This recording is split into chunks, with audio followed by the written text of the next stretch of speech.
सुंदर JD law education में आपका स्वागत है। फ्रेंड्स, आज हम एक ऐसे टॉपिक पर बात करने वाले हैं जो हर स्टूडेंट और गवर्नमेंट जॉब एस्पिरेंट के लिए बहुत इंपॉर्टेंट है। इमेजिन कीजिए आपने एक एग्ज़ाम दिया, आपके मार्क्स जनरल कैटेगरी के कट ऑफ से बहुत ज़्यादा हैं, लेकिन फिर भी आपको फेल कर दिया जाता है क्योंकि आप एक रिजर्व कैटेगरी से बिलोंग करते हैं। सुनने में अजीब लगता है ना, लेकिन एग्जैक्टली यही हुआ राजस्थान हाई कोर्ट की एक वैकेंसी में। आज हम डिस्कस करेंगे सुप्रीम कोर्ट का वो लैंडमार्क जजमेंट जिसका नाम है राजस्थान हाई कोर्ट वर्सेस रजत यादव 2025। इस केस का सबसे बड़ा सवाल ये था, क्या एक टैलेंटेड स्टूडेंट जो SC ST या OBC से बिलोंग करता है उसे सिर्फ इसलिए जनरल सीट से बाहर रखा जा सकता है क्योंकि उसके पास रिजर्वेशन है। सुप्रीम कोर्ट ने इस केस में ओपन कैटेगरी का असली मतलब समझाया है। कोर्ट ने देखा कि कैसे शॉर्ट लिस्टिंग के टाइम पर मेरिट को इग्नोर किया जा रहा था। दोस्तों, ये वीडियो सिर्फ एक जजमेंट की समरी नहीं है, ये आपके राइट टू इक्वालिटी की कहानी है। कहानी शुरू होती है अगस्त 2022 में। राजस्थान हाई कोर्ट ने 2756 वैकेंसीज निकाली थी। जूनियर जुडिशियल असिस्टेंट और क्लर्क ग्रेड 2 के लिए सिलेक्शन का प्रोसेस 2 स्टेजेस में डिवाइड था। स्टेज 1 था एक रिटन टेस्ट जो 300 मार्क्स का था, और स्टेज 2 था कंप्यूटर टाइपिंग टेस्ट जो 100 मार्क्स का था। यहाँ ध्यान देने वाली बात यह है कि रिटन टेस्ट के मार्क्स फाइनल सिलेक्शन में 75% वेटेज रखते थे। यानी रिटन टेस्ट सिर्फ क्वालिफाइंग करने के लिए नहीं था, बल्कि आपकी फाइनल रैंक डिसाइड करने में सबसे बड़ा रोल प्ले कर रहा था। अब एग्ज़ाम के रूल्स देखते हैं। हाई कोर्ट ने एक 5 टाइम्स रूल बनाया था।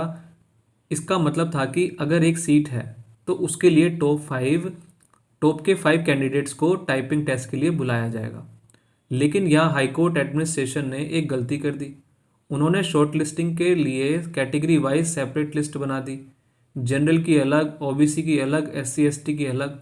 उन्होंने सोचा कि हर कैटेगरी के टॉप 5 कैंडिडेट्स को उठा लेते हैं, बिना ये देखे कि उनके मार्क्स ओवरऑल मेरिट में कहाँ स्टैंड करते हैं। मई 2023 में जब रिजल्ट आया तो सब दंग रह गए। एक बहुत बड़ा पैराडॉक्स सामने आया। रिजर्व कैटेगरीज के cut off marks general category से भी ऊपर चले गए। फॉर एग्जांपल, एक जनरल कैंडिडेट जिसके 197 मार्क्स थे उसे टाइपिंग टेस्ट के लिए बुला लिया गया, लेकिन एक OBC कैंडिडेट जिसके 220 मार्क्स थे उसे रिजेक्ट कर दिया गया क्योंकि OBC का कट ऑफ 230 मार्क्स का था। सोचिए, 220 मार्क्स वाला घर बैठा है और 197 मार्क्स वाला अगले राउंड की तैयारी कर रहा है। क्या ये इंसाफ है? स्क्रीन पर इस टेबल को देखिए। जनरल यानी कि ओपन का कट ऑफ था 196.34, वहीं OBC का कट ऑफ 230 पॉइंट क्रॉस कर गया। EWS का कट ऑफ भी 224 था। इसका मतलब ये हुआ कि अगर आप रिजर्व कैटेगरी से हैं तो आपको जनरल कैंडिडेट से 30 से 35 मार्क्स ज़्यादा लाने होंगे, तभी आपको टाइपिंग टेस्ट देने दिया जाएगा। ये पूरी तरह से मेरिट के कॉन्सेप्ट के खिलाफ था। कैंडिडेट का गुस्सा जायज़ था। हाईकोर्ट एडमिनिस्ट्रेशन ओपन कैटेगरी को एक प्राइवेट क्लब की तरह ट्रीट कर रहा था, जहां सिर्फ अनरिजर्व लोग ही जा सकते हैं। रिजर्व कैटेगरी के स्टूडेंट को बोला गया, आप OBC हो तो आप अपनी लाइन में रहो, भले ही आप जनरल कैंडिडेट से ज़्यादा स्मार्ट हो, पर आप उनकी सीट नहीं ले सकते। ये उन्हें रिजर्व कैटेगरी से बिलोंग करने की सज़ा देने जैसा था। जब ये मामला सुप्रीम कोर्ट पहुंचा तो कोर्ट ने सबसे पहले ओपन कैटेगरी की डेफिनेशन क्लियर की। कोर्ट ने साफ कहा, ओपन कैटेगरी कोई कोटा नहीं है। ये एक ऐसा स्पेस है जो सबके लिए खुला है, purely on the basis of merit. अगर एक स्टूडेंट मेरिटोरियस है और उसके मार्क्स अनरिजर्व कैंडिडेट से ज़्यादा हैं तो उसे ऑटोमेटिकली जनरल कैंडिडेट माना जाएगा। रिजर्वेशन तो उनके लिए है जो मेरिट में पीछे रह गए हैं, उनके लिए नहीं जो टॉप कर रहे हैं।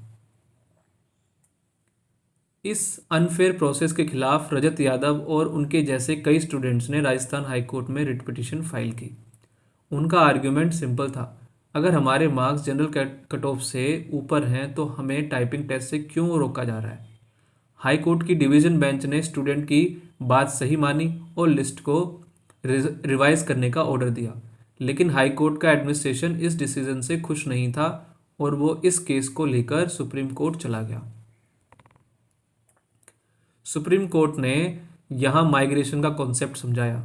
माइग्रेशन का मतलब है एक रिजर्व स्टूडेंट का जनरल लिस्ट में शिफ्ट होना। हाई कोर्ट एडमिनिस्ट्रेशन का कहना था कि माइग्रेशन सिर्फ फाइनल स्टेज पर होना चाहिए, लेकिन सुप्रीम कोर्ट ने इसे रिजेक्ट कर दिया। कोर्ट ने कहा कि माइग्रेशन हर उस स्टेज पर होना चाहिए जहां मेरिट मेजर की जा सके। अगर आपने स्टार्टिंग में ही टैलेंट को फिल्टर कर दिया तो फाइनल स्टेज तक तो वो कभी पहुंच ही नहीं पाएंगे। कोर्ट ने एक बहुत पावरफुल स्टेटमेंट दी। अनरिजर्व पोस्ट के लिए सिर्फ और सिर्फ मेरिट ही बेंचमार्क होना चाहिए।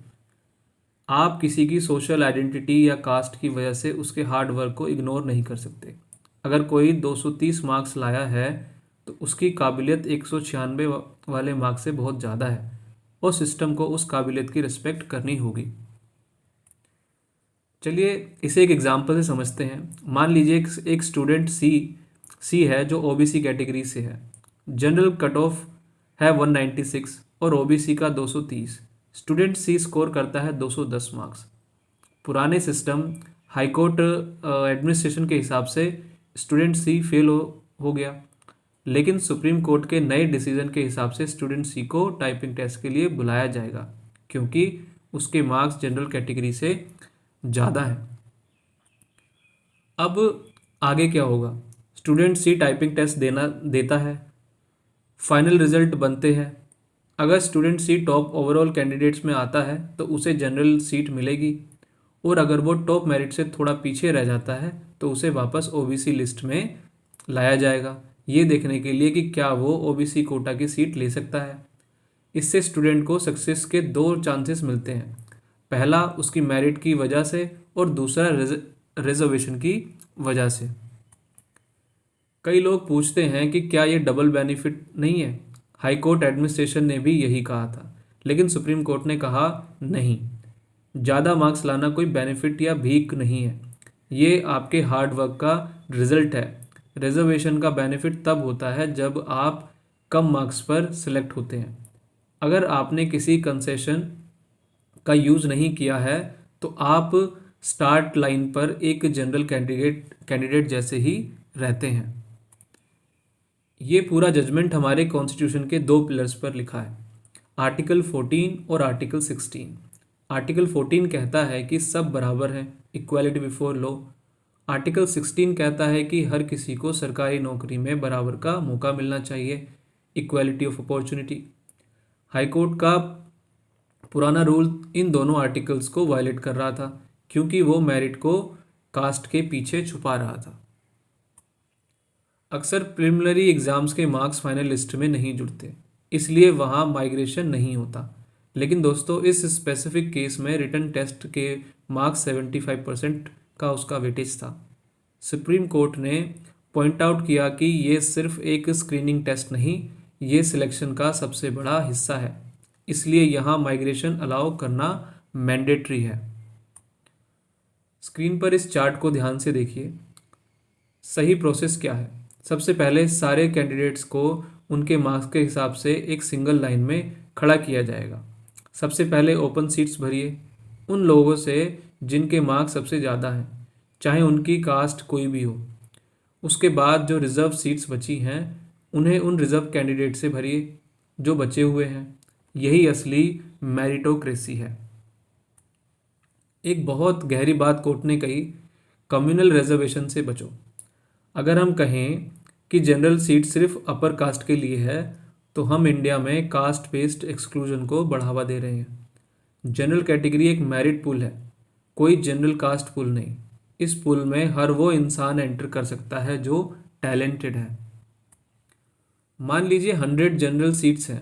इन 100 सीट्स पर पूरे स्टेट के टॉप 100 लोग जाएंगे। अगर इन टॉप 100 में से 50 लोग SC ST OBC हैं तो वो जनरल सीट ही लेंगे। उनकी 50 रिजर्व सीट्स भी अभी तक खाली हैं, जिन पर उनकी कैटेगरी के अगले 50 लोग आएंगे। इस तरह टोटल 100 रिजर्व कैंडिडेट सिस्टम में आ पाएंगे, 50 मेरिट से और 50 रिजर्वेशन से। इससे सोसाइटी का ओवरऑल लेवल ऊपर होता है। कोर्ट में एक टेक्निकल पॉइंट उठाया गया, एस्टोपल। हाई कोर्ट ने कहा कि स्टूडेंट ने एग्ज़ाम दिया है, अब वो रूल्स को चैलेंज नहीं कर सकते। सुप्रीम कोर्ट ने इसे एक सिली आर्गुमेंट माना। कोर्ट ने कहा कि इस स्टूडेंट को कैसे पता होगा कि हाई कोर्ट इतना गलत लॉ अप्लाई करेगा। आप अपनी गलती को छुपाने के लिए प्रोसीजरल रूल्स का सहारा बिल्कुल नहीं ले सकते। अब एक टेक्निकल फ़र्क समझ लेते हैं। कंसेशन का मतलब फ्री में छूट या अगली लिमिट में रिलैक्सेशन होता है। स्टैंडर्ड मतलब होता है पासिंग मार्क्स का कम होना। इन कैंडिडेट ने रिटन टेस्ट में कोई स्पेशल स्टैंडर्ड यूज़ नहीं किया। उन्होंने पूरे मार्क्स लाए थे, इसलिए उन्हें जनरल कैंडिडेट्स की तरह ट्रीट करना लीगल और मॉरल ड्यूटी है। हमारे कॉन्स्टिट्यूशन का आर्टिकल 335 कहता है कि एडमिनिस्ट्रेशन की एफिशिएंसी मेंटेन रहनी चाहिए। रिजर्वेशन जो है रिजर्व कैंडिडेट को मेरिट में लेने से एफिशिएंसी घटती नहीं है बल्कि बढ़ती है, क्योंकि हम हाई कोर्ट में सबसे ज़्यादा मार्क्स लाने वाले ब्रिलियंट लोगों को हायर कर रहे हैं। इससे पूरे सिस्टम का उद्धार होगा। सुप्रीम कोर्ट ने एक बहुत मॉडर्न अप्रोच ली। उन्होंने कहा कि इक्वालिटी सिर्फ पेपर्स पे नहीं दिखनी चाहिए, उसका जो आउटकम है उसमें भी दिखनी चाहिए। अगर आपके रूल्स की वजह से 220 मार्क्स वाला बाहर है और 197 मार्क्स वाला अंदर, तो आपका सिस्टम फेल है। लॉ का मकसद उन्हें प्रोटेक्ट करना है जो सोशल डिसएडवांटेजेस की वजह से पीछे रह गए हैं पर मेहनत में आगे हैं। हाई कोर्ट एडमिनिस्ट्रेशन ने एक पुराने केस यानी कि छतर सिंह का हवाला दिया, लेकिन सुप्रीम कोर्ट ने उसे डिस्टिंग्विश किया। कोर्ट ने कहा कि छतर सिंह में प्रीलिम के मार्क्स फाइनल सिलेक्शन में नहीं जुड़ रहे थे, इसलिए वहाँ माइग्रेशन की ज़रूरत नहीं थी। लेकिन यहाँ रिटन टेस्ट किंग है सिलेक्शन प्रोसेस का, इसलिए रूल्स अलग रहेंगे इस केस में। एक इम्पॉर्टेंट सेफगार्ड भी कोर्ट ने ऐड किया। कभी कभी जनरल लिस्ट में जाने से स्टूडेंट को नुकसान हो सकता है, जैसे उन्हें अपनी पसंद की सिटी या सर्विस ना मिले जो रिजर्वेशन कोटा में अवेलेबल हो सकती थी। ऐसे केस में स्टूडेंट को चॉइस दी जाएगी। अगर वो रिजर्व लिस्ट में रहकर अपना प्रेफर्ड पोस्ट लेना चाहता है तो वो ऐसा कर सकता है। दोस्तों, ये जजमेंट सिर्फ लॉयर्स के लिए नहीं है, ये आपके और हम सबके लिए है। इससे ये कंफर्म होता है कि हमारे कोर्ट्स में सबसे स्मार्ट लोग बैठेंगे। ये हर उस स्टूडेंट को उम्मीद देता है जो दिन रात लाइब्रेरी में पढ़ाई करते हैं कि उनके मार्क्स कोई कास्ट की वजह से कोई उनको रिजेक्ट ना कर दे। ये इंस्टीट्यूशनल अनफेयरनेस के खिलाफ एक बड़ी जीत मानी जा सकती है। फाइनली सुप्रीम कोर्ट ने अपना फैसला सुनाया। हाई कोर्ट एडमिनिस्ट्रेशन की अपील डिसमिस कर दी गई। सुप्रीम कोर्ट ने हाई कोर्ट डिवीजन बेंच के डिसीजन को बरकरार रखा। जस्टिस ने अपना गेवल बजाया और मेरिट की जीत हुई। कोर्ट ने क्लियर डायरेक्शन दी है। सिलेक्शन लिस्ट पहली कि सिलेक्शन लिस्ट को फिर से बनाइए। दूसरा, मेरिटोरियस रिजर्व कैंडिडेट को ओपन कैटेगरी में शिफ्ट कीजिए। तीसरा, जो स्टूडेंट्स गलती से रिजेक्ट हो गए थे उनका फ्रेश टाइपिंग टेस्ट कराइए। फाइनल अपॉइंटमेंट सिर्फ रिवाइज मेरिट लिस्ट के बेसिस पर ही होगा। वीडियो ख़त्म करने से पहले 4 पॉइंट याद रखिए। पहला, मेरिट इज़ ऑलवेज फर्स्ट। दूसरा, ओपन कैटेगरी सबके लिए है। और तीसरा, रूल कॉन्स्टिट्यूशन के हिसाब से होने चाहिए, एडमिनिस्ट्रेशन के कन्वीनियंस के हिसाब से नहीं। चौथा, सुप्रीम कोर्ट हमेशा आपके राइट्स को प्रोटेक्ट करने के लिए बैठा है। Justice has no caste. India एक ऐसा देश है जहां टैलेंट की कदर होनी चाहिए। इस जजमेंट ने ये प्रूफ कर दिया कि हमारा सिस्टम फेयर और अनप्रोग्रेसिव नहीं है। उम्मीद है आपको ये एक्सप्लेनेशन पसंद आई होगी और हम इस तरह की वीडियोस और भी ऐसे लाते रहेंगे। अगर वीडियो आपको पसंद आई है तो प्लीज़ इसको लाइक करें, शेयर करें और चैनल को सब्सक्राइब करना ना भूलें। Thank you so much. सुंदर जेडी लॉ एजुकेशन।